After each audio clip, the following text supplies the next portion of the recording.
पशुदेही नाही गती ऐसे सर्वत्र संगती, या नरदेहीच प्राप्ती परलोकाची.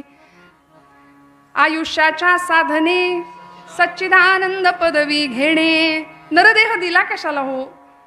जीवनाचं सार्थक करणं एकमेव 84 लक्ष योनी मात्रांमध्ये मनुष्य देहामध्येच साध्य आहे, सिद्ध आहे. आणि याकरता आम्हाला साधन दिलं परमेश्वरापर्यंत पोहोचण्याचं. त्यामुळे तुकोबरायांचे अभंग हे अभंग आहेत. महाज्ञान देती जगाला अभंग, जया भंग नाही असे ते अभंग. समाज आमचा दुभंग होतोय आज, खूप वाटला जातोय, खूप विभागला जातोय. मला आता इथे महाराजांनी आल्या आल्या सांगितलं, इथली तर काय परिस्थिती, मी इथे येऊन काय सांगणार आपल्याला. पण हा समाज अभंग राहावा याची शक्यता आणि शाश्वती संत वाङ्मयामध्ये आहे. आमचं चिरंतन आणि शाश्वत कल्याण करण्याचं सामर्थ्य फक्त आणि फक्त संत वाङ्मयामध्ये आहे. म्हणून काय वाचायचं, काय घ्यायचं जवळ, तर तुकोबांची गाथा, ज्यांनी आमचा माथा सुधारल्याशिवाय राहणार नाही. ज्ञानेश्वरांची ज्ञानेश्वरी, नाथांचं भागवत, समर्थांचा दासबोध, हे सगळे ग्रंथ जवळ बाळगावेत की ज्यामध्ये ती अक्षरे नवती देखा, ब्रह्मसाम्राज्य दीपिका, अर्जुना लागी चित्कळिका, प्रगटली असे. ती अक्षरे नवती देखा, एकेका अक्षरात वसे माझा रमाकांत. प्रत्येक अक्षरात भगवंत येऊन सामावलाय. वाचे बरवे कवित्व, कवित्वी रसिकत्व, रसिकत्वी परतत्व, स्पर्शो जैसा. साक्षात परमतत्वाचा स्पर्श ज्या प्रत्येक अक्षराला आहे असं संतांचं वाङ्मय. आणि संतश्रेष्ठ जगद्गुरु तुकोबारायांच्या बद्दल तर काय सांगावं. आज आम्ही चर्चा करतो, महाराजांना विमान न्यायला आलं. काही बुद्धिवादी लोक, ज्यांना बुद्धी आहे की नाही याबद्दलच वाद, त्यांना म्हणायचं बुद्धिवादी, त्यांनी फार चर्चा केल्या हो, फार मंतव्य मांडली. नाही म्हणे तुकोबारायांचं असं काही झालंच नाही, तुकोबारायांचा खून झाला म्हणाले देहूमध्ये. खरं सांगू का, आपण कितीही माना किंवा मानू नका, तुकोबारायांना वैकुंठाहून विमान न्यायला आलं. तुकोबारायांचं वैकुंठ गमन झालं हे त्रिकालाबाधित सत्य आहे. इथे आमची भावना कमी पडते. फार बुद्धीमध्ये आली किंवा अशा गोष्टींना खत पाणी जास्त घातलं जातं. आमची श्रद्धा बळकट असावी. संतश्रेष्ठ जगद्गुरु तुकोबाराय म्हणजे साधं सुद्धा कामच नव्हतं. साक्षात परमात्मा ज्यांनी आपलासा केला. तुका म्हणे होय मनाशी संवाद, आपुलाची वाद आपणासी. या अवस्थेला सिद्धावस्थेपर्यंत पोहोचले. आणि साधकावस्थेतली धडपड काय होती हो महाराजांची. अतिशय सुंदर चरित्र आपण सगळे जाणता. तुका शेठ म्हणून लोक नावाजायचे. हातात सोन्याचं कडं घातल्याशिवाय तुका कनकाई आई बाहेर पाठवत नव्हती, इतकी श्रीमंती होती. पण बघता बघता दारिद्र्य आलं. बरे झाले देवा निघाले दिवाळे, बरी या दुष्काळे पीडा केली. बरे झाले देवा बाईल कर्कशा, बरी ही दुर्दशा जनामध्ये. महाराज म्हणले बरं झालं, संसार तापे तापलो मी देवा करिता या सेवा कुटुंबाची. बरं झालं, संसाराचे चटके सहन करायला मिळाले की माणूस परमार्थात टिकतो. आणि खरं सांगू का, ज्याला प्रपंचाची प्रतिकूलता मिळाली ना, खरं तर प्रपंचाची प्रतिकूलता ही परमार्थाची अनुकूलता समजावी. विठ्ठल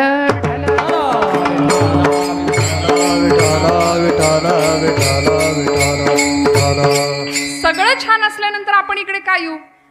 सगळं छान आहे प्रपंचात, मग आपण देवाकडे काय येऊ. नाही येणार. सगळं छान आहे ना. बिघडलं की देव आठवतो आम्हाला. प्रपंचात बिघडलं की देव आठवतो. सुनेनं रडवलं की देव आठवतो, आहे की नाही. थोडंसं काहीतरी मतभेद झाले, काहीतरी खुसपट झालं प्रपंचामध्ये, काहीतरी मतभेद झाले की मग देव आठवतो. मग देवाला वाटतं संसार माझा सुखाचा कर रे देवा. सगळं प्रपंचातलं लौकिकातलं मागणं. आणि आमचा परमार्थ सुद्धा असाच राहतो, जगाला दाखवणारा. ब्रह्मचैतन्य गोंदवलेकर महाराज म्हणले, आपला परमार्थ आपल्या घरातल्यांना सुद्धा नाही कळला पाहिजे. किती सोपं सांगितलं की नाही. यापेक्षा अवघड नाही संत सांगत. संतांनी सोपंच अध्यात्म सांगितलं, अवघड आम्ही केलं. आम्हाला असं वाटतं आम्ही हसलो नाही तर आध्यात्मिक ठरणार नाही, म्हणून आम्ही हसायला सुद्धा तयार नाही. आम्ही असे गंभीर चेहरे करून बसतो. ते पांडुरंग शास्त्री आठवले, स्वाध्याय परिवाराचे प्रणेते. दादा म्हणायचे लोक त्यांना एकाने प्रश्न विचारला. म्हणले दादा ज्ञानी कुणाला म्हणायचो. दादा हसले आणि म्हणाले, ज्याचा चेहरा एरंडेल प्यायल्यासारखा आहे की नाही त्याला ज्ञानी ओळखायचं, तो ज्ञानी आहे असं म्हणायचं. आम्ही हसायला तयार नाही. फोटोग्राफर समोर आला तर तो म्हणतो स्माईल प्लीज, इतकी वाईट वेळ आली आमच्यावर, हसा आता, आहे की नाही. आणि हसायचं असेल आम्हीच आमचा फोटो काढायची वेळ आली, आम्हीच आम्हाला चांगलं म्हणायचं, असं नाही. आतमध्ये बघूया. अंतरीची ज्योती प्रकाशली दीप्ती, मुळीची जे होती आच्छादिली, तेथीचा आनंद ब्रह्मांडी न समाये, उपमेशी काय देऊ सुखा. महाराजांचा गोड अभंग आहे. आतली ज्योत प्रज्वलित करायची असेल ना तर भक्तीचं साधन आम्हाला लागेल. आणि त्याकरता ज्ञानोबांपासून तुकोबारायांपर्यंत, निळोबारायांपर्यंत, त्यानंतरच्या अनेक अलीकडच्या संतांनी समाजाला भक्तीचं सुंदर तत्व साध्या सोप्या भाषेत समजावून सांगितलं. आपल्याला वाटतं माऊलींनी अवघड उपासना केली, निर्गुणाची उपासना केली, समाधीचा स्पर्श करून घेतला. पण खरं सांगू, या कारणे मी बोलेन, माऊलींनी प्रतिज्ञा केली. बोली अरूपाचे रूप दावीन, अतींद्रिय परिभोगवीन, इंद्रियांकरवी. या कारणे मी बोलेन, माऊली प्रतिज्ञा, आणि क्रांतिकारक प्रतिज्ञा ही ज्ञानोबांची. अत्यंत अवघड असलेला परमार्थ, अत्यंत इंद्रियांना सुद्धा अगम्य असलेला भगवंत आम्हाला माऊलींनी असा समोर आणून ठेवला.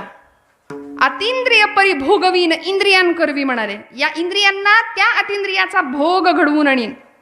अगोचर असलेला परमात्मा गोचर स्वरूपात तुमच्या समोर उभा ठाकेल. कधी? हरिमुखे म्हणा, हरिमुखे म्हणा. पुण्याची गणना कोण करी,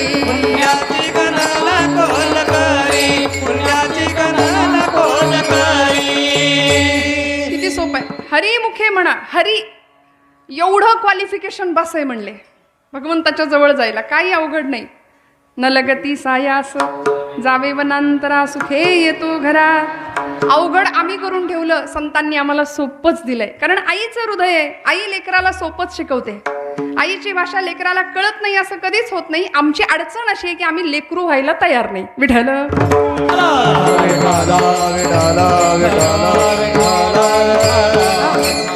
लेकरू झालं पाहिजे ना. लेकराच्या भूमिकेत भगवंताकडे गेलं पाहिजे, लेकराच्या भूमिकेने संतांकडे गेलं पाहिजे. मला काहीच येत नाही हे फार कठीण जातं आम्हाला म्हणायला.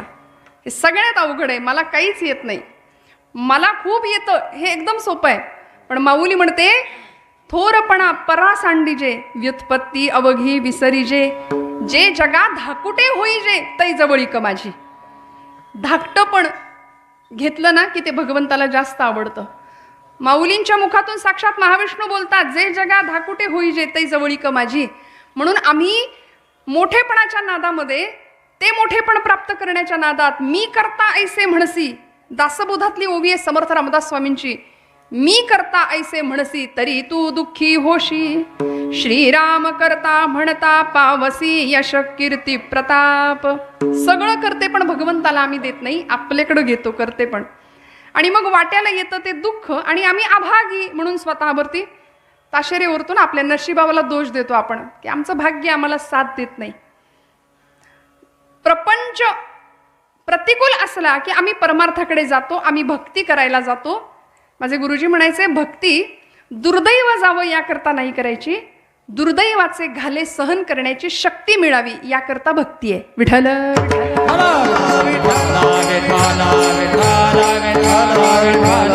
ज्या भूमीत आपण जन्माला आलोय ना ती भूमी इतकी विलक्षण आहे. ही संतांची आहे, वीरांची आहे. महाराष्ट्र भूमी, भरतवर्ष, भारतवर्ष म्हटलंय. आर्य सनातन वैदिक परंपरा आहे आपली, सनातन परंपरा आहे. आणि या परंपरेचे आम्ही पायिक आहोत. किती भाग्य आहे आपलं. संतांनी इथं सद्विचारांचं सिंचन केलंय.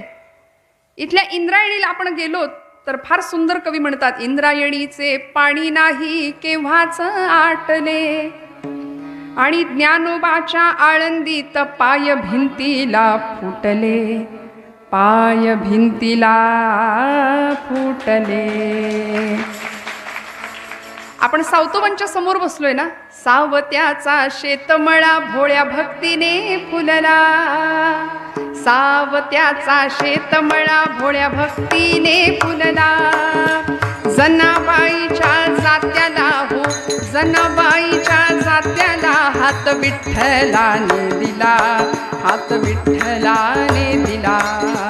समतेची देशगाणी येथे पाखरे गातात, समतेची देशगाणी येथे पाखरे गातात. मंदिर मशिदीमध्ये हो त्यांच्या मैफिली होतात, त्यांच्या मैफिली होतात. दरीखोरीचे मावळे होते शूरतेचे चेले, दरीखोरीचे मावळे होते शूरतेचे चेले. हात तुटताच रणांगणी ढाल बनायचे शेले, ढाल बनायचे शेले. हे या भूमीचं सामर्थ्य आहे. इथे ज्ञानोबा तुकोबांच्या विचारांचं सिंचन झालं. 12व्या शतकामध्ये माऊलींनी विषप्राशन केलं जननिंदेचं, अपमानाचं, अवहेलनेचं, आणि अमृताची चूळ भरली हो आमच्या इथे. आणि आज त्या ब्रह्मविद्येचा सुकाळ झाला. ये मराठीची नगरी ब्रह्मविद्येचा सुकाळ करी. अशा या नगरीमध्ये, अशा या प्राकृत, या प्राचीन अशा परंपरेमध्ये आपण आहोत. त्यामुळे संतांचे ऋण आमच्यावर आहेत, कारण त्यांना जो आनंद मिळाला ना, तो आनंद त्यांनी आपल्याला देण्याचा पुरेपूर प्रयत्न केला. तुमचं माझं कल्याण व्हावं असं जगात कुणालाच वाटत नाही. आपल्या शेजारच्यांना वाटतं का? नाही. आपल्याला वाटतं का? हो म्हणा. आता आपल्याला वाटतं ना सगळ्यांचं कल्याण व्हावं, शेजारच्याचं सुद्धा, हे की नाही? वाटलं पाहिजे खरं. पण संत असे आहेत की दंडवत घालून जगाच्या कल्याणाची कामना करतायत. सकलांच्या पाया माझे दंडवत, सकलांच्या पाया माझे दंडवत, सकलांच्या पाया माझे दंडवत, सकलांच्या पाया माझे दंडवत. आपुदाले चित्त शुद्ध करा, आपुदाले चित्त शुद्ध करा.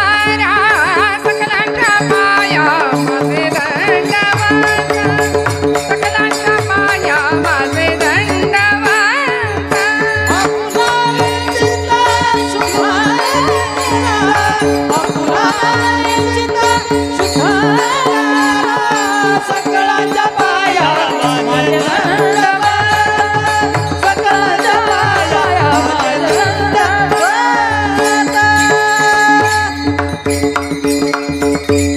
सकलांच्या पाया माझे दंडवत, आपुलाले चित्त शुद्ध करा. दंडवत घालून कामना केली, जगाच्या शाश्वत कल्याणाची इच्छा व्यक्त केली. आणि मग असं भाग्य तुमच्या माझ्या वाट्याला यावं. प्रत्येकाला वाटतं आपण भाग्यवान असावं, आपण दैववान असावं. भक्ती करत नाही असं नाही, भक्ती आम्ही करतो. करतो की नाही? हो म्हणा मोठ्याने. करतो. आता कीर्तनाला आलो म्हणजे कीर्तन भक्ती करतोय आपण. पण भक्तीमध्ये नेमकं काय असायला हवं ते न कळल्यामुळे भक्तीचं फळ आपल्याला मिळत नाही. आपली भक्ती फलद्रूप होत नाही. देवाला आवडेल अशी भक्ती आम्ही करत नाही. देवाला आवडेल अशी जर भक्ती झाली तर गणपती मंडळामध्ये पडद्याच्या मागं पत्त्यांचे डाव रंगणार नाहीत कधीच. देवाला आवडणारी भक्ती जर आम्ही करू तर गणपतीच्या मिरवणुकीमध्ये डीजे कधीच लागणार नाही, है की नाही? त्यामुळे भगवंताची भक्ती आम्ही करतो, पण ती आपल्या सोयीची आहे, आपल्याला आवडणारी आहे. नाथबाबा म्हणाले, आवडीने भावे हरिनाम घेसी. आवडीनं करायचंय तर तुझी चिंता त्यासी सर्व आहे. नको खेद करू कोणत्या गोष्टीचा, पती लक्ष्मीचा जाणतसे. तो सर्व विश्वाचा जाणकार आहे, सर्वज्ञ. त्यांनी त्याचं स्वरूप वर्णन सांगितलंय. माऊली म्हणतात, जाणे कसा आहे भगवंत? अजमी अजर. थोडस ऐकू द्या. अक्षमी अक्षर, अपूर्वमी अपार, स्वानंदमी. जाणे अजमी अजर. जाणे अज, मी अजन्म आहे, मला जन्मच नाही. हे कोण म्हणतंय? साक्षात महाविष्णू माऊलींच्या मुखातनं. परब्रह्म आहे, निर्गुण होतं, निराकार होतं, आकार नव्हता, ते आकाराला आलं. कुणासाठी? तुमच्या माझ्या करता, भक्तांच्या करता आला. थोर प्रेमाचा भुकेला, तुमच्या माझ्या प्रेमाकरता, भक्तांच्या प्रेमाकरता तो आला. सगुण होऊन आला, अनेक लीला केल्या, गर्भवास सहन केले, प्रत्येक अवतार त्यांनी घेतला. अक्षमी अक्षर, अपूर्वमी अपार, स्वानंदमी. भागवतकारांनी त्याचं स्वरूप वर्णन सांगितलंय. सच्चिदानंद रूपाय विश्वोत्पत्त्यादि हेतवे तापत्रय विनाशाय गोविंद श्रीकृष्णाय वयं नुमः. सच्चिदानंद रूपाय असं त्याचं रूप आहे, त्याचं स्वरूप आहे, सामर्थ्य आहे. त्यामुळे या रूपाला जाणण्याकरता आम्ही जी भक्ती करतो ती भक्ती कामाची नाहीये. आम्ही भक्ती करणं वेगळं आणि भक्तीचं स्वरूप जाणून ती भक्ती करणं वेगळं. म्हणून भक्ती नेमकी काय आहे हे संतांना आम्हाला सांगावं लागलं. जगामध्ये सगळ्यात भाग्यवान कोण आहे या प्रश्नाचं उत्तर आम्ही शोधत असताना 4 माणसाशी बसलेली. बरं, आपला संवाद चालतो बघा आता कट्ट्यावर, पारावर चर्चा चालतात. या देशात क्रांती झाली पाहिजे आणि हातात पत्ते असतात. अशा पारावरच्या गप्पा आमच्या. अजून काय काय असतात ते मी नाही सांगत, आमच्या मर्यादा आहेत गादीच्या. पण गप्पा रंगल्या 4 माणसांच्या आणि एकाने प्रश्न उपस्थित केला की अरे गड्या, कुणाला म्हणायचं दैववान, कुणाला म्हणायचं भाग्यवान? या जगात खरं भाग्य कुणाला मिळेल? कोण भाग्यवान आहे? आपलं काय म्हणणं आहे, कोण भाग्यवान आहे? आहे की नाही? एकाने उत्तर दिलं, म्हणाला एवढं साधं कळत नाही का तुला? 84 लक्ष योनी मात्रांमधून नरदेह ज्याला मिळाला तो खरा भाग्यवान. बरं, असा देह मिळालाय. पुढचा म्हणाला अरे नुसता देह मिळून उपयोग नाही, ज्यांनी त्या देहाची किंमत राखली. शरीरम माध्यम खलु धर्म साधनम, शरीर हे धर्माचं साधन आहे असं समजून ज्यांनी आपला देह प्रचंड बलदंड बनवला, बलभीमाची उपासना केली, आरोग्य संपन्न ज्यांनी देह बनवला, उत्तम प्रकारे निरोगी आणि निर्व्यसनी शरीर ज्यांनी राखलं तो भाग्यवान आहे. कारण सगळ्यात मोठी श्रीमंती, बाकीकडे सगळं एका बाजूला राहू द्या, कोरोनाच्या काळात आपल्याला कळलं आरोग्य नावाची श्रीमंती सगळ्यात मोठी आहे, त्यापुढे काहीच नाही. मग ज्यांनी उत्तम शरीर संपदा राखली तो खरा भाग्यवान आहे. पुढचा म्हणाला नाही रे गड्या, पटत नाही. अगदी 12 रेड्यांचं बळ अंगात आहे, खाऊन पिऊन चांगला देह पोसला, पण वरचा मजला जर रिकामा असेल तर उपयोग आहे का? मग भाग्यवान कोण? तिसरा उत्तर देतोय, म्हणाले ज्याच्याजवळ विद्या आहे, ज्याच्याजवळ अक्कल हुशारी आहे, ज्याच्याजवळ ज्ञान आहे तो खरा भाग्यवान आहे. इथपर्यंत आले बरं का. भाग्यवान कोण या प्रश्नाचं उत्तर इथपर्यंत आलं. पुढचा म्हणाला नाही पटत. नरदेह मिळाला, तो चांगला खाऊन पिऊन पोसला, बलदंड बनवला, विद्या मिळवली, ज्ञान मिळालं. नही ज्ञानेन सदृशम पवित्रम इह विद्यते, भगवान गोपालकृष्ण गीतेत म्हणतात की जगामध्ये विद्येशिवाय, विद्या म्हणजे आपल्यात बसलेली कुणी असेल तर नाही, ज्ञान विद्या आहे की नाही. मग या विद्येशिवाय जगात पवित्र काहीच नाही भगवंत म्हणतायत. मग या पलीकडे जाऊन पुढचा गृहस्थ म्हणतोय नाही रे गड्या, नरदेह मिळाला, तो देह बलदंड बनवला, विद्या मिळवली, एवढं सगळं असून ज्याच्याकडे पैसा नाही त्याला काही किंमत नाही जगात. रुपया भोवती फिरते दुनिया, जगाचा नियम आहे म्हणाले, जोवरी पैसा तोवरी बैसा, अशा म्हणी आहेत आमच्या जुन्या.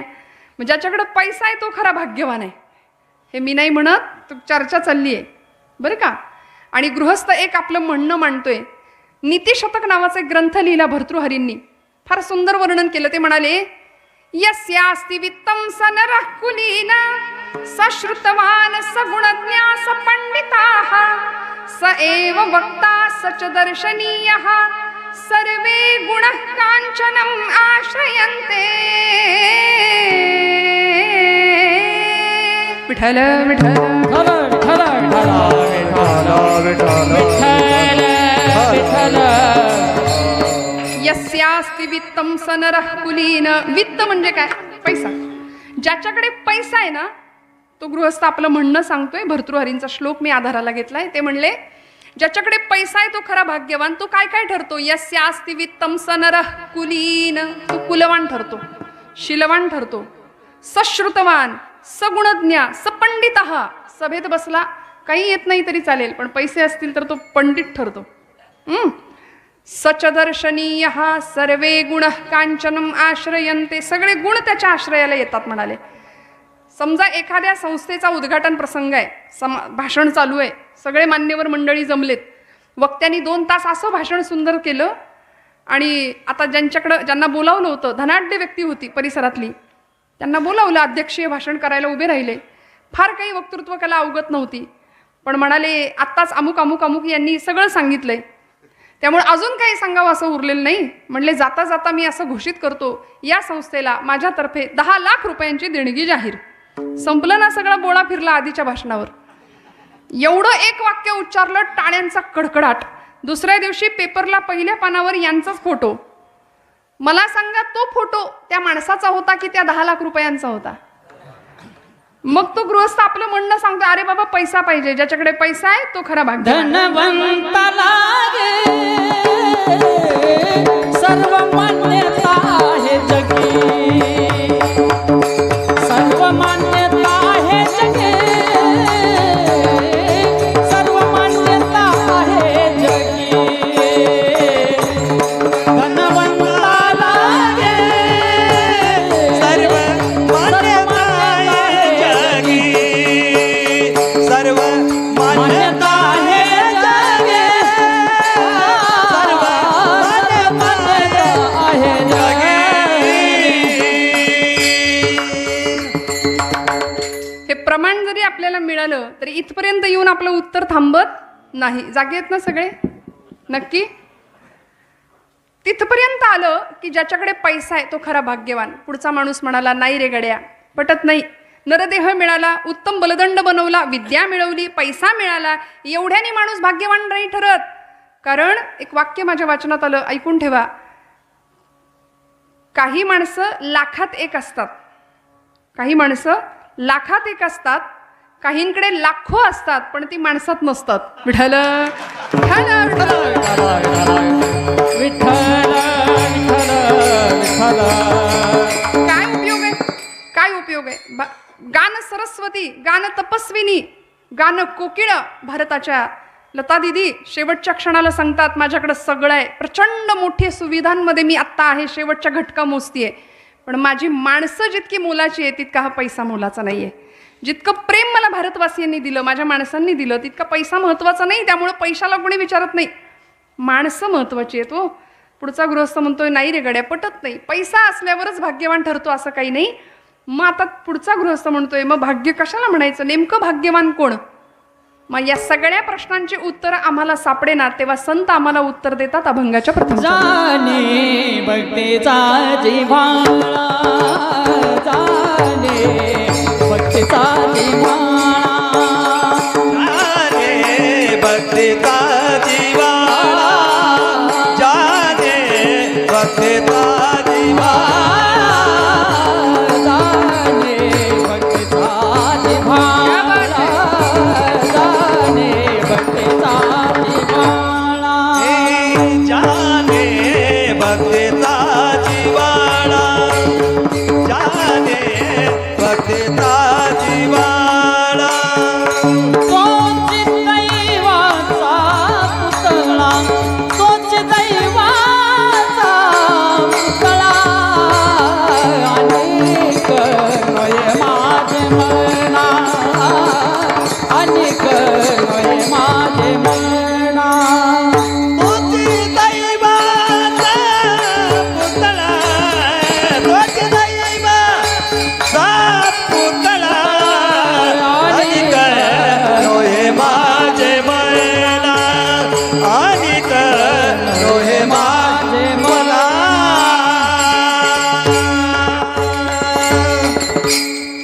जाणे भक्तीचा जिव्हाळा, तोच दैवाचा पुतळा. तुकोबरायांचा अभंग प्रथम चरण.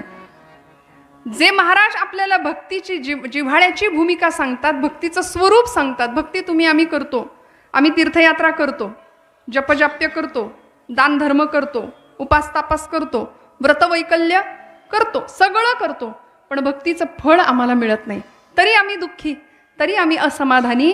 याचं कारण ज्यांनी भक्ती जाणलीये तो भाग्यवान ठरेल, तो दैवाचा पुतळा ठरेल. जाणे भक्तीचा जिव्हाळा. आम्ही भक्ती जाणून करत नाही, आम्ही भक्ती जाणीवपूर्वक करत नाही.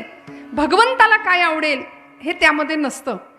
भगवंताच्या आवडीकरता आम्ही फार कमी करतो. आमचा प्रपंच हा आवडीचा आहे आणि परमार्थ सवडीचा आहे. प्रपंचाने इतकं बांधून ठेवलंय आपल्याला की तिथेच आम्ही सगळं आमचं प्रेम ओततो बरं का. इतकं बांधलंय, इतकं बांधलंय. पण खऱ्या अर्थी जर जिव्हाळ्याची भक्ती करायची असेल, भगवंताप्रतीचा स्नेह वाढायचा असेल ना, तर तिथली गुंतवणूक थोडी कमी केली पाहिजे. कुठली? ज्यांना आम्ही माझं माझं म्हणतो ना. आता आम्हाला माणसातला माणूस दिसेना, लोकांमध्ये आपापसात जिव्हाळा नाही राहिला, आम्ही देवाला जिव्हाळा कधी देणार? त्याला आपलं कधी म्हणणार? महाराष्ट्राला आपलं म्हणतात. आपुला तो एक देव करुणी घ्यावा, त्याला आपलं म्हटलं संतांनी. भगवंत म्हणतात माझ्याकडे येणारे सगळे भक्त लबाड आहेत, सगळे लबाड, व्यापारी आहेत नुसते सगळे, प्रत्येकाला काही ना काही हवंय. निष्काम आणि निर्लेप भावनेने माझ्याकडे येणारे भक्त नाही आहेत. आत्ता जिव्हाळ्याची भक्ती संतांना आम्हाला समजावून सांगावी लागली, जी तुकोबरायांनी केली. किती जिव्हाळा होता, किती अंतःकरणामध्ये प्रेम होतं पांडुरंगाविषयी, की असे रस्त्याने निघाले तर लोकांनी वेडं ठरवावं, पांडुरंगाशी संवाद करावा माझ्या तुकोबरायांनी. देवा परमात्म्या, लोक मला म्हणतात की मला तुझं वेड लागलंय. खरं का रे? मला तुझं वेड लागलंय का? हो लागलं. साग मदनी सानी द मग सा. काय अवस्था झाली? तुका म्हणे आता, तुका म्हणे आता, तुका म्हणे आता, तुका म्हणे आता, तुका म्हणे आता, तुका म्हणे आता, तुका म्हणे आता, तुका म्हणे आता. पुरलो उपकारा पुरता, पुरलो उपकारा पुरता, पुरलो उपकारा पुरता. अणुरणिया होकडा, अणुरणिया होकडा. तुका काशाय वढा, तुका काशाय वढा. थोकडा आडरनिया, थोकडा तुका काशाय वढा, तुका काशाय वढा, तुका काशाय वढा. किती प्रेम होतं, किती आपुलकी होती, किती स्नेह होता भगवंताच्या विषयी. मी गातो, नाचतो, आनंदे, वेडा झालो मी तव छंदे. गोविंद गोविंद मना लागलिया छंद. वेड लागलं भक्तीचं, आणि अशी जिव्हाळ्याची भक्ती भगवंताशी केली की नातं जुळलं गेलं भगवंताशी. सख्यत्वाचं, दास्यत्वाचं, प्रेमाचं, नवविधा भक्ती प्राप्त करण्यापर्यंतची सिद्धी प्राप्त केली तुकोबरायांनी. की ज्यावेळी दुर्गादेवीचा दुष्काळ म्हणून इतिहासामध्ये नोंद झाली, असा दुष्काळ महाराष्ट्राच्या भूमीत पडतो, त्यावेळी तुकोबरायांनी सगळं घरातलं वाटून द्यावं की नाही हो? सगळं. निष्काम भक्ती करावी. सगळ्यांची गाराणी ऐकून घेतली. सकाळची वेळ, 80 वर्षाची एक जख्ख म्हातारी तुकोबरायांच्या दारात येते. 8-10 ठिकाणी लुगडं फाटलेलं आहे, आणि तुकोबराई तिला पाहतात. सकाळची वेळ, आवली